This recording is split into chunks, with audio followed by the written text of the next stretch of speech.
Pinarayi Vijayan മാറിയെങ്കിലും police ഭരണം ഇതുവരെ മാറിയിട്ടില്ല എന്ന് നമ്മൾ കുറേ ദിവസങ്ങളായിട്ട് ചർച്ച ചെയ്തു. പിണറായി പോലീസാണെന്നാണ് നമ്മൾ ഇപ്പോഴും പറയാറുള്ളത്. കേരള പോലീസ് എന്നുള്ളതല്ലല്ലോ, പിണറായി പോലീസ് തന്നെയാണ്. അതിന് പലവിധ ഉദാഹരണങ്ങൾ നമ്മൾ കാണുന്നുണ്ട്. ഓരോ പോലീസ് സ്റ്റേഷനിൽ നടക്കുന്ന സംഭവ വികാസങ്ങളിൽ നിന്ന് നമുക്ക് മനസ്സിലാകുന്നുണ്ട്. ഇപ്പോഴും കോൺഗ്രസ്സുകാർക്ക് ഒരു റോളും ഇല്ലാത്ത സ്റ്റേഷനുകളാണ് ഉള്ളത്. സാധാരണ ഭരണം മാറിയാൽ ഇപ്പോൾ കോൺഗ്രസ്സുകാർക്ക് റോൾ വേണം എന്ന് നമ്മൾ പറയുന്നില്ല. CPM-കാർക്കും വേണ്ട പോലീസ് സ്റ്റേഷനുകൾ രാഷ്ട്രീയമുക്തമായിരിക്കണം. അല്ലെങ്കിൽ ഇവിടെ നീതിന്യായ വ്യവസ്ഥ താറുമാറായി പോകും. അതെ, നമ്മൾ ഒരു എന്താണ് ജനാധിപത്യ രാജ്യം എന്നുള്ള നിലയിൽ ജനപ്രതിനിധികൾക്ക് ഇടപെടാമെന്ന് മാത്രമേ, നീതിയുക്തമായ തീരുമാനങ്ങൾ എടുക്കാനാണ് പോലീസ്. രാഷ്ട്രീയ ഇടപെടലുകൾ അനുസരിച്ച് എടുക്കാനുള്ളതല്ല എന്ന് പറയുമ്പോൾ പോലും ഓരോ കക്ഷി ഭരിക്കുമ്പോഴും അവരുടേതായിട്ടുള്ള നേതാക്കൾക്കാണ് പോലീസ് സ്റ്റേഷനിൽ പരിഗണന കിട്ടുക. അവർക്കാണ് പോലീസ് പരിഗണന കൊടുക്കുക. അങ്ങനെ ചെയ്യത്തുള്ളൂ. അപ്പോൾ നമുക്കിപ്പോൾ അറിയാം, കഴിഞ്ഞ ദിവസം രാജൻ ജോസഫ് എന്ന് പറയുന്ന യൂട്യൂബറെ അടൂർ പോലീസ് സ്റ്റേഷനിൽ പിടിച്ചുകൊണ്ടുപോയി. അതെന്തുകൊണ്ടാണെന്ന് ചോദിച്ചാൽ യൂത്ത് കോൺഗ്രസിൻ്റെ മുൻ സംസ്ഥാന പ്രസിഡന്റായിട്ടുള്ള രാഹുൽ മാങ്കൂട്ടവും ഇപ്പോഴത്തെ പത്തനംതിട്ട ജില്ലയിലെ പഞ്ചായത്ത് അംഗമായിട്ടുള്ള ജില്ലാ പഞ്ചായത്ത് അംഗമായിട്ടുള്ള ശ്രീനാദേവിയും ഇടപെട്ടിട്ടാണ് ആ പരിപാടി നടത്തിയത്. ജയിലിൽ കൊണ്ടുപോയി, അയാളെ ജയിലിൽ അടയ്ക്കുകയും ചെയ്തു. അതിനകത്ത് കാര്യമുണ്ട്, കാര്യമില്ലാതെയല്ല, അതിനകത്ത് കാര്യമുണ്ട്. പക്ഷേ ഇതേപോലൊരു പരാതി കഴിഞ്ഞ പിണറായി സർക്കാരിൻ്റെ കാലത്ത് ശ്രീനാദേവി കൊടുത്തിരുന്നു. അതിന് യാതൊരു നടപടിക്രമങ്ങളും ഇട്ടുകൊണ്ടിരുന്നത്. അയാൾക്കെതിരെ ഒരു നടപടിയും വന്നില്ല. എന്നെ എന്തോ പുല്ല് ചെയ്യാനാ, CPM-കാർ സംരക്ഷിക്കും എന്നുള്ള ഇതിലാണ് അദ്ദേഹം ചെയ്തുകൊണ്ടിരുന്നത്. പക്ഷേ ഇപ്പോൾ ഭരണം മാറി പിടിച്ച് അകത്തിടുകയും ചെയ്തു ഓരോരുത്തരും. പക്ഷേ നിലവിൽ ഭൂരിഭാഗം പോലീസ് സ്റ്റേഷനുകളിലും ഇപ്പോഴും CPM ഭരണം നിലനിൽക്കുകയാണ്. അതിന് ഉദാഹരണം അടൂർ പോലീസ് സ്റ്റേഷൻ തന്നെയാണ്. കഴിഞ്ഞ ദിവസം അവിടുത്തെ CPM-ൻ്റെ ജില്ലാ സെക്രട്ടേറിയറ്റ് അംഗത്തിനെതിരെ അപകീർത്തികരമായ ഫേസ്ബുക്ക് പോസ്റ്റ് ഇട്ടു എന്ന് ആരോപിച്ച് ഒരു വക്കീലിനെ ഇവിടെ നിന്ന് പിടിച്ചുകൊണ്ടിരിക്കുന്നുണ്ട്. അത് ഒരിക്കലും ചെയ്യാൻ പാടില്ലാത്തൊരു കാര്യമാണ്. കാരണം അപകീർത്തി പോസ്റ്റിന് കേസെടുക്കേണ്ടത് പോലീസല്ല. നമ്മളാരെങ്കിലും ഒരു പരാതി കൊണ്ട് കൊടുത്തു, എനിക്കെതിരെ ഒരാൾ അപകീർത്തി പോസ്റ്റ് ഇട്ട് ഫേസ്ബുക്കിൽ, ഞാൻ ഒരു പരാതി കൊണ്ട് കൊടുത്താൽ അവർ പറയും ഇത് ഞങ്ങൾക്ക് എടുക്കാൻ പറ്റും, ഡിഫമേഷൻ കോടതി വഴി പോകാൻ പറയും, കോടതി പോകും. പക്ഷെ പിന്നെ ഈ CPM-ൻ്റെ ജില്ലാ സെക്രട്ടേറിയറ്റ് അംഗത്തിന് എങ്ങനെ ഡിഫമേഷൻ ഒഴിവായി കിട്ടുന്നത്? അവർക്ക് എന്താണ് പ്രത്യേക പരിഗണന കിട്ടുന്നത്? ഇപ്പോൾ ശ്രീനാദേവി കുഞ്ഞമ്മയ്ക്കെതിരെയും ഫേസ്ബുക്കിലൂടെയും വാട്സപ്പിലൂടെയാണ് ഇയാൾ പ്രചരിപ്പിച്ചത്. അതിൽ ഒരു കുറ്റകൃത്യം ഡിഫമേഷനാണ്, അപകീർത്തികരമായത്. പക്ഷേ അവിടെ മറ്റൊരു കുറ്റകൃത്യം നടന്നുകൊണ്ടാണ് അയാൾ അകത്ത് പോകേണ്ടി വന്നത്. സ്ത്രീത്വത്തെ അപമാനിച്ചു, സ്ത്രീത്വത്തെ വളരെ മോശമായിട്ട് അപമാനിച്ചു പൊതുജന മധ്യത്തിൽ. അത് ജാമ്യമില്ലാ വകുപ്പാണ്, അതിനാണ് കുറ്റം. ഇപ്പം ഈ ഹർഷകുമാർ എന്ന് പറയുന്ന ആളെ എന്ത് അപമാനിച്ചതിൻ്റെ പേരിലാണ് ഈ വീട്ടിൽ പിടിച്ചോണ്ട് വന്നതെന്ന് അറിയില്ല. ഇപ്പോൾ പിടിച്ചോണ്ട് വന്നിട്ട് ഇപ്പോൾ ആ പോലീസുകാർക്കെതിരെ ഈ വക്കീൽ കേസ് കൊടുത്തിരിക്കുകയാണ്.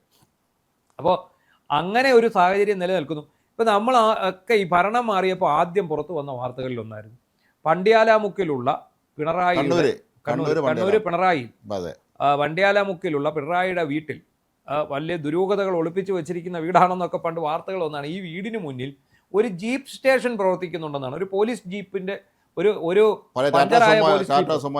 കണ്ടം ചെയ്ത ഒരു പോലീസ് ജീപ്പ് ഇവിടെ കൊണ്ടിട്ടിരിക്കുക, ഒരു ടാറ്റ സുമോ. അതിനുള്ളിൽ 5 or 6 പോലീസുകാർ നരക ജീവിതം നയിക്കുന്നു. എന്തിനു വേണ്ടിയാണെന്നറിയാമോ?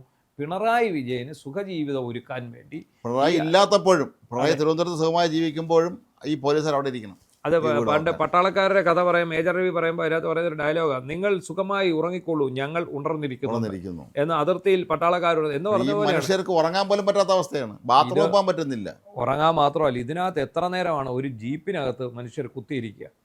ഇതിനകത്ത് ചരിഞ്ഞിരിക്കാൻ പറ്റുമോ, നിവർന്നിരിക്കാൻ പറ്റുമോ? കനത്ത ചൂടും വെയിലും മഴയും എല്ലാം ഈ ജീപ്പിൽ ഇരുന്നുകൊണ്ട് ഇവർ സഹിക്കണം. കുറേ നാൾ മുമ്പ് നമ്മൾ ഇതേ വിഷയം ചർച്ച ചെയ്തിരുന്നു. അന്ന് നമ്മൾ കേട്ടത് ഈ ജീപ്പ് അവിടെ നീക്കം ചെയ്യാൻ പോകുന്നു എന്നാണ്, നീക്കിയെന്നാണ് കേട്ടത്. പക്ഷെ ഒരു മാറ്റവും ഇല്ല, ഇത് നീക്കിയിട്ടില്ല. ഇന്ന് ഈ വാർത്ത പുറത്തു കൊണ്ടുവന്ന മാതൃഭൂമി ന്യൂസാണ്. മാതൃഭൂമി തന്നെ ഇന്ന് വീണ്ടും വാർത്ത കൊടുത്തിരിക്കുന്നു, ഈ ജീപ്പ് നീക്കിയിട്ടില്ല, പോലീസുകാരെ മാറ്റിയിട്ടില്ല. അതിനകത്ത് പോലീസുകാരുടെ കടുത്ത മനുഷ്യാവകാശങ്ങളാണ്. കാരണം പിണറായി വിജയന്റെ വീട്ടിലോട്ട് ഇവരെ കയറ്റത്തില്ല, വീടിന് വെളിയിൽ നിന്നോണം, അകത്തോട്ട് കയറരുത്. ഇവർക്ക് പ്രാഥമിക ആവശ്യങ്ങൾ നിർവഹിക്കാനുള്ള സ്ഥല സൗകര്യമില്ല. ഇവർ അയൽപക്കത്തുള്ള വീടുകളിൽ പോയി അവരുടെ കാരുണ്യം തേടിയാണ് ഇവർ ഈ പ്രാഥമിക കൃത്യ നിർവഹണം നടത്തിക്കൊണ്ടിരിക്കുന്നത്. ഞെട്ടിക്കുന്ന ഒരു വാർത്തയായിരുന്നു. അതുപോലെ ഫുഡ്, ഇതിലൊക്കെ ഉപരി കാലാവസ്ഥ. ഇവർ പലരും പലവിധ അസുഖങ്ങളുള്ള മനുഷ്യരല്ലേ, പ്രായമുള്ളവരെ കണിയർക്കല്ല അസുഖങ്ങളൊക്കെ കാണും. ഇന്ന് രസകരമായ കാര്യം, ഇന്ന് ആഭ്യന്തരമന്ത്രി രമേശ് ചെന്നിത്തല, അതേ ആഭ്യന്തരമന്ത്രി അതിന് ശേഷം ആദ്യമായിട്ടാണെന്ന് ഒന്ന് കണ്ണൂരിലെത്തിയിട്ടുണ്ട്. അപ്പോൾ അദ്ദേഹത്തെ കണ്ട് ഈ എല്ലാവരും പരാതി പറയുമായിരിക്കും, അല്ലെങ്കിൽ അദ്ദേഹം അന്വേഷിക്കാൻ ഇടപെടണം ഇക്കാര്യത്തിൽ. ഈ പിണറായിയുടെ വീട്ടിൽ ഈ മനുഷ്യരെ കൊണ്ടുവന്ന് ഈ ഇത്രയും ക്രൂരമായ രീതിയിൽ അവിടെ പാർപ്പിച്ചിരിക്കുന്ന കാര്യം. ഈ ഓപ്പറേഷൻ തൂഫാൻ കൊണ്ടാണ് അദ്ദേഹത്തിൻ്റെ നെട്ടോട്ടം. അത് അതിൻ്റെ ലഹരിയിലാണ്, തൂഫാനായിപ്പോൾ. ബാക്കി ഒന്നും ഇപ്പം അദ്ദേഹം അന്വേഷിക്കുന്നില്ലേ സംശയം. അതിനകത്തെ അതിർത്തി കടന്ന് വരെ തൂഫാൻ നടത്താൻ പോവാണ്.